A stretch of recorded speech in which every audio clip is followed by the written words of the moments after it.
اے مسلمان بچوں، اگر تم سے ہو سکے تو نوجوانوں نکاح جلدی کرو، اور اگر طاقت نہیں رکھتے تو روزے رکھو۔ نکاح جو ہوتا ہے نا، نکاح اس سے بندے کا ایمان محفوظ ہو جاتا ہے۔ حضور صلی اللہ علیہ وسلم نے فرمایا یہ نصف ایمان ہے نکاح۔ فرمایا نکاح میرا طریقہ ہے، نکاح میرا۔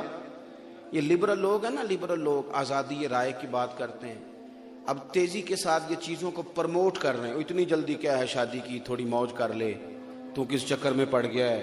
اور اب تو شادی کی برائیاں بیان ہونے لگی ہیں، ناراض نہ ہونا، کچھ لوگ شغل میں مذاق میں لوگوں کا تو ابھی شادی کر لے گا، تو کس چکر میں پڑ گیا، 4 دن گھوم لے۔ یہ وہ سوچ ہے جو سوچوں کو ناپاک کرے گی، یہ وہ سوچ ہے جو خیالات کو پراگندہ کرے گی، یہ وہ سوچ ہے جو آپ کو بکھیر دے گی۔ نکاح ایک بڑا بہترین طریقہ، بہترین۔ میں ایک خاتون کالم نگار کو پڑھ رہا تھا، وہ کہتی ہے کہ میں چونکہ کالج یونیورسٹی کی پڑھی ہوئی ہوں، تو میں کچھ حدیثوں کو سنتی تھی، تو میں تبصرہ تو نہیں کر سکتی تھی کہ مجھے کوئی مولوی مارے نہ، لیکن میرے ذہن میں نے جب یہ سنا کہ نکاح سے ایمان محفوظ ہو جاتا ہے، تو میں کہتی تھی کس طرح۔ پھر میرے محلے میں گلی میں ایک لڑکا تھا، تو اس کا کردار کچھ ٹھیک نہیں تھا، پھر اس کی شادی ہو گئی۔ اس کے بعد بھی اس کا کچھ ماحول خراب رہا۔ جب اس کی بیوی میکے جاتی، والدین اس کے موجود نہیں تھے، تنہا رہتے تھے، اس کے بعد بھی میں دیکھتی کہ مجھے لگتا کہ یہ کچھ چیزیں غلط کرتا ہے، ٹھیک نہیں ہے۔ کہتی ہے پھر اس کا 1-2 بچہ ہو گیا، تو اس کی بیوی نے میکے جانا بالکل ختم کر دیا۔ اب اس کا میکے جانا بالکل ختم ہوا ہے، تو اس کے خاوند کا کردار بھی صاف ہو گیا۔ وہ کہتی ہے اس کے پاس کوئی موقع نہیں ہے گناہ کا۔ اب میں نے دیکھا ہے کہ وہ آہستہ آہستہ مسجد کی طرف رجحان بھی کر گیا ہے۔ پھر ایک دن میں نے دیکھا کہ اس کے خوبصورت چہرے پر سیاہ داڑھی بھی نکل آئی ہے۔ تو کہتی ہے اس خاتون کا مستقل اس کے گھر میں بیٹھ جانا میری سمجھ میں آ گیا ہے کہ میرے محبوب نے سچ کہا ہے، جس نے نکاح کر لیا اس نے ایمان محفوظ کر لیا، اس نے ایمان محفوظ کر لیا۔ آپ نکاح کی رغبت دیں گے اور کوشش کریں گے ماحول کے اندر شادیاں جلدی کی جائیں جس حد تک ہو سکے۔ حضور صلی اللہ علیہ وسلم نے ہمیں عجلت سے منع کیا، فرمایا کہ نماز جماعت کھڑی بھی ہو تو دوڑ کے نہ ہو، آرام سے چل کے آؤ، یہی حکم ہے نا جی۔ جماعت کھڑی بھی ہے تو دوڑ کے نہ ہو، اعتدال کے ساتھ آؤ۔ لیکن حضور نے فرمایا بچے کا مناسب رشتہ مل جائے تو شادی کرنے میں دیر نہ کرنا، پھر جلدی کرو، نکاح کر دو۔ جن کاموں میں جلدی کرنے کا حکم دیا ان میں سے ایک کام یہ ہے کہ شادی جلدی کرو۔ اس کے بعد پھر جس چیز کی ہمیں بڑی زیادہ ضرورت ہے وہ ہے بیٹی اور بیٹے کی تربیت، ان کی تربیت۔ بچی والے سکھائیں بچی کو خامند کے حقوق، سسر نہیں سکھا سکتا، ساس نہیں، وہ تو معاذ اللہ اپوزیشن سمجھتی ہے ساس سسر کو، وہ کیسے سکھائیں گے؟ سسرال والوں کی تو باتیں بری لگتی ہیں، وہ خود سکھائے، باپ سکھائے، بھائی سکھائے۔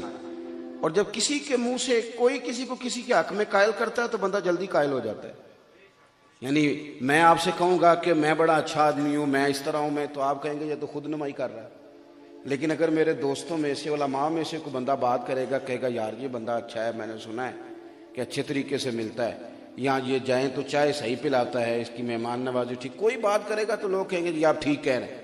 بھائی اگر خاوند اپنے منہ سے اپنے حقوق بیان کرے گا تو بیوی کیسے سمجھے گی؟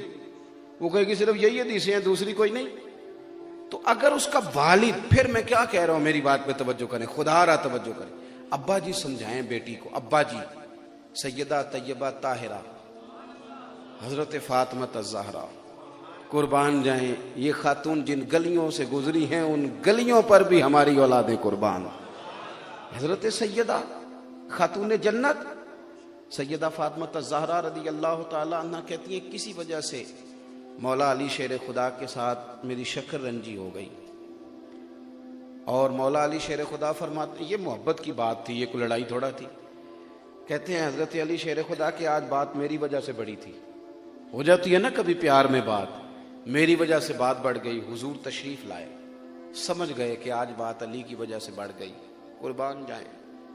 یہ کائنات میں دھرتی پہ نظارے کہیں نہیں ملیں گے، اہل بیت نبوت کا یہ خوبصورت آنگن، اس کی چاشنی آپ ہم شعر پڑھ لیتے ہیں، آپ سن لیتے ہیں، کبھی اس کی گہرائی میں تو اترے نا۔ فاضل بریلوی کہتے ہیں یہ اس آنگن میں جو لوگ بستے تھے وہ نور والے تھے سارے، نوری لوگ نوری، تیری نسل پاک میں ہے بچہ بچہ نور کا، اور تو ہے عین نور تیرا سب گھرانہ نور کا۔ نبی پاک صلی اللہ تعالی علیہ وسلم سمجھ گئے کہ آج بات، لیکن طبقات ابن سعد میں روایت موجود ہے، حضور نے سیدہ فاطمہ الزہرا سے بات کی، اس لیے کہ جتنی جلدی بیٹی باپ کی بات سمجھتی ہے، بھائی کی سمجھتی ہے، وہ جانتی ہے کہ یہ میرا بڑا ہمدرد ہے۔ حضور نے کہا فاطمہ علی تمہارے شوہر ہیں، ضروری نہیں جو تم کہو فوراً مانے، ذرا توجہ کی ضرورت ہے۔ مولا علی کہتے ہیں میں دور کھڑا سن رہا تھا، سمجھا حضور سیدہ کو رہے تھے، آنسو میرے نکل گئے، اور میں دوڑ کے آیا، ہاتھ چوم کے عرض کی محبوب فاطمہ سے کچھ نہ کہیں، آپ میری طرف توجہ کریں، نگاہ کرم کریں، میں انشاءاللہ آئندہ خیال کروں گا۔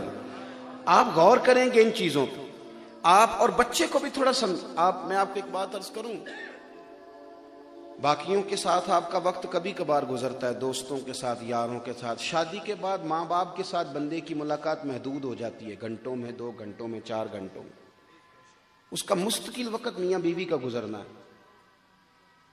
ہم صرف ایک بات کرتے ہیں خامند کے سامنے اس کے بیوی کے خلاف، زیادہ نہیں، ایک بات ہم کر کے آ گئے اور ہمیں نہیں پتا، ہم نے ایک چھوٹی سی بات کی، ہم سو گئے اپنے کمرے میں، ان کی زندگی بیچاروں کی ان کے لیے آگ بن گئی، وہ ساری رات لڑیں گے۔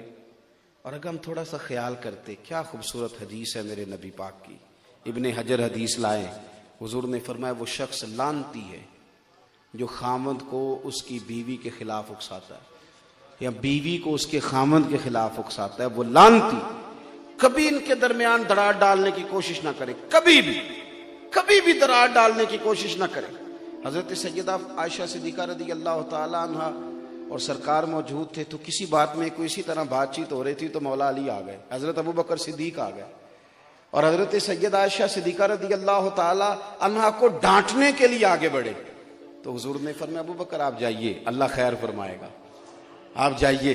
کچھ دنوں کے بعد دوبارہ آئے تو دونوں بڑے مسکرا کے بول رہے تھے، تو حضرت صدیق اکبر عرض کرنے لگے حضور کاش مجھے بھی صلح میں شامل کر لیا جاتا، مجھے بھی۔ لیکن میاں بیوی کیا ہیں، ہن لباس لکم وانتم لباس لہن، یہ ایک دوسرے کا لباس ہیں۔ کبھی خامند کا حق نہیں بنتا وہ بیوی کیا باہر بیان کرے، کیوں کہ وہ تو اس کا پردہ ہے، وہ تو لباس ہے، اس میں کچھ ہے ہوگی بھی تو خامند تو چھپائے گا، کیونکہ وہ لباس ہے، لباس ہی تو عیب چھپاتا ہے بندے۔ بیوی جتنی مرضی بھوک کاٹے، اس کے لباس ہونے کا تقاضا ہے کہ وہ کہیں جا کے اپنے خامند کا شکوہ نہ کرے، وہ کیونکہ وہ اس کا لباس ہے، وہ تو پردہ ڈالے گی۔ اور پھر ایک بات اور یاد رکھنا، انسان بغیر لباس کے سونا بھی نہیں لگتا۔ میاں بیوی ایک دوسرے کا لباس ہے، لباس بندے کو زینت والا بنا دیتا ہے، زینت والا۔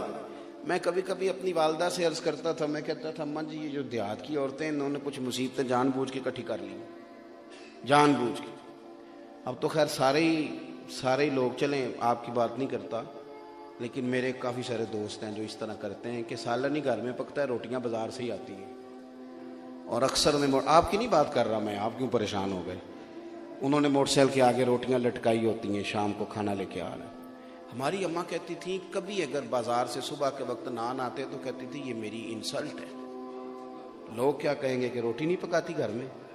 خبردار، میرے ابا جی جانے لگتے نا، سادی عورت دیہات کی، وہ کبھی جانے لگتے باہر تو ان کے کپڑے بغیر استری کے پہن کے وہ نکلنے لگتے تو اماں دروازے پہ کھڑی ہو جاتی، کہتی آپ کا کیا بگڑے گا، لوگ تو یہی کہیں گے نا بیوی استری نہیں کر کے دیتی، تو آپ واپس جائیں، پہلے کپڑے میں نے استری کر کے رکھے وہ تبدیل کریں، میں تھوڑی جانے دوں گی آپ کو۔ وہ آپ کبھی اپنے بزرگوں سے سیکھیں، آپ کے بزرگ آپ کے لیے یونیورسٹی ہیں، وہ آپ کے لیے بہت بڑا انسٹیٹیوٹ ہے، آپ ان سے سیکھیں، اپنے گھر کو بنا